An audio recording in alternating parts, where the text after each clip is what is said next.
Listen to Covaicare. Enjoy the podcast by our enthusiastic young residents. Covaicare is the best place to retire. Life after life. This podcast is about a subject that we believe should get more attention among Indians. We are going to talk about organ donation, or the practice of retrieving a human organ from a living or dead person and transplanting it into a recipient, an ailing person who will not survive unless he or she receives an organ replacement. We begin with a quote from Barack Obama, former President of the United States of America. "The decision to become a donor can save up to 8 lives and enhance many more, men, women, and children who depend on the generosity and sacrifice of others. I encourage all individuals of all ages and backgrounds to consider this unique opportunity to help those in need and to discuss this choice with family and friends." Unquote. As per statistics available in 2019, Spain had the highest organ donor rate in the world at 46.91 per million people, followed by the US, 36.88 per million, Croatia, 34.63 per million, Portugal, 33.8 per million, and France, 33.25 per million. For India, with a population of 1.3 billion people, the statistic stands at 0.8 persons as organ donors per million population. This is an incredibly small and insignificant number compared to the statistics around the world. Aren't these statistics sufficient for us to feel that we should start a conversation to spread awareness about organ donation? In recent years, the central and state governments have taken several steps to ensure transparency and avoid misuse by unscrupulous elements. They have created green corridors for quick transport of organs from the donor to the recipient. This includes airlifting of organs or patients and creating green corridors at both ends to ensure speedy transport by road. Indians have risen to the government's initiatives, and today Indians are the second largest donors in the world in terms of numbers. In recent months, we have read several newspaper reports on how organ donation has given a new life to several patients with critical illnesses. Every day, thousands of lives can be saved by the noble gesture of organ donation. For organ recipients, a transplant often means a second chance at life. Vital organs such as the heart, pancreas, liver, kidneys, and lungs can be transplanted to those whose organs are failing. It allows many recipients to return to a normal lifestyle. For others, a cornea or a tissue transplant means the ability to see again or the recovery of mobility and freedom from pain. There is no restriction of age, caste, religion, or community, current or previous medical condition for pledging organs for donation. There are stringent rules and regulations that cover organ donation and receipt of donated organs. This is governed by a central registry. Once a person decides to be an organ donor, there are many ways to accomplish this. Ask your doctor or visit the nearest hospital and a social worker will guide you. You can also visit the website of Organ India at organindia.org and fill the form online, indicating your willingness to donate your organ or tissue. Once you have made the pledge, be sure to talk to your family, as merely having a donor card is not sufficient.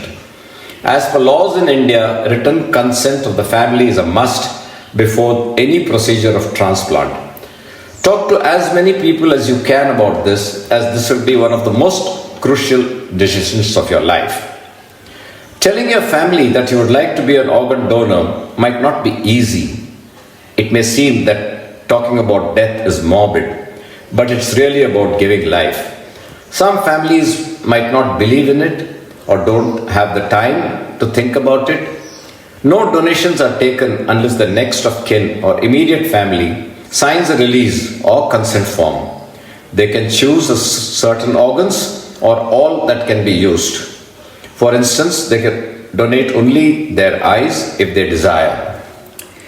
There are a lot of misconceptions about organ donation. Let's give you a reality check.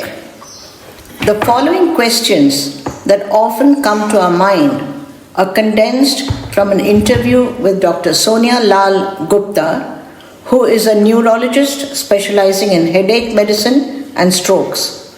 She practices at Metro Multispeciality Hospital, Noida, and MP Heart Clinic, New Delhi. Myth: organ and tissue donation mutilates the body. Fact: donated organs are removed surgically, which doesn't disfigure the body. The donor's body is clothed for cremation, so there are no visible signs of donation. After eye donation, an artificial eye is inserted. The eyelids are closed and no one can notice any difference. There are no visible marks on the eye, skin, or body after these are removed for transplant. Myth: religion bars organ donation. Fact: most religious beliefs permit organ donation or leave it to the individual's discretion. If you're unsure, clarify this from your religious leader. Myth: the donor's family is charged for donating organs. Fact: a donor's family is never charged for donating organs. If a doctor or hospital tells you that there is a cost, please take it up with the authorities. Myth: anyone can be an organ donor. Fact: surgeons harvest organs from patients with strong and still beating hearts. Surgeons don't want vital organs from donors who are completely dead and whose hearts have stopped beating. A few medical conditions automatically disqualify one from donating organs. The decision to use an organ is based on strict medical criteria. It may turn out that certain organs are not suitable for transplantation while other organs are fine.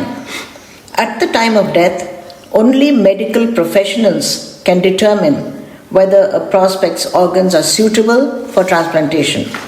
Some diseases rule out donation, including active cancer, active HIV, or active infection. The doctor will assess this based on your medical condition. Myth: I am under 18 years of age. I am too young to make this decision.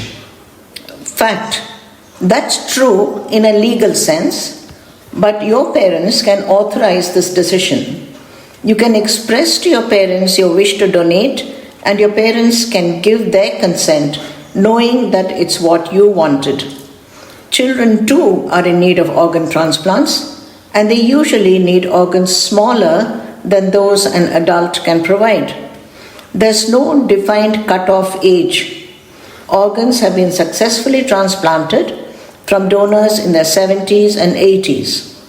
At the time of death, only the doctors can decide whether the organs are suitable for transplantation. Myth: only the heart, liver, and kidneys can be donated. Fact: other organs such as the pancreas, lungs, small and large intestines, and the stomach can also be transplanted. Moreover, tissues such as skin, bone, heart valves, and tendons can be donated too. Myth: if the ICU doctors know I am an organ donor, they won't work hard enough to save me. Fact: if you're admitted in a hospital, sick or injured, the priority is to save your life. Organ donation can only be considered after brain death occurs. Moreover, the medical team treating you is distinctly different from the transplant team. Myth: what if I recover from brain death? Fact: this doesn't happen. The standards to determine if a person is brain dead are very strict, and people who have agreed to donate their organs are given additional tests to confirm that they are truly dead. Myth. When awaiting transplant, the rich and famous get priority. Fact. What really counts is the severity of the illness, time spent waiting, blood type, and other important medical information. The organ allocation system is blind to wealth or social status. Factors such as race, gender, age, income, and celebrity status are never considered when determining organ recipients. Myth. Having a donor card is all that's required to become a donor. I don't need to tell my family that I want to be a donor because it is written in my will. Fact. While a signed donor card and a driver's license with an organ donor designation are legal documents, organ donation is discussed with family members prior to the donation. To ensure that your family understands and respects your wishes, it's important that you tell them about your decision to donate life. By the time your will is read, it will be too late to recover your organs. Informing your family now is the best way to ensure your wishes are carried out. This podcast is meant only to create awareness about the need to think about what we have said. Maybe we are at an age which makes these choices difficult, but the aim of our podcast is to share information, make people aware, and spread the information. Religious faith makes you believe that there is life after life. Organ donation is one way to make that a reality.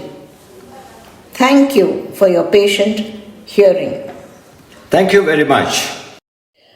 On behalf of Covaicare, we extend our sincere thanks to Mr. Krishnan and Mrs. Malti Jaykumar for this lucid podcast on a very important issue. We hope that our listeners would have gained sufficient information from this podcast, which sought to spread awareness and clarify any doubts in the minds of prospective donors. Happy listening. Signing off is Revati Bhaskar.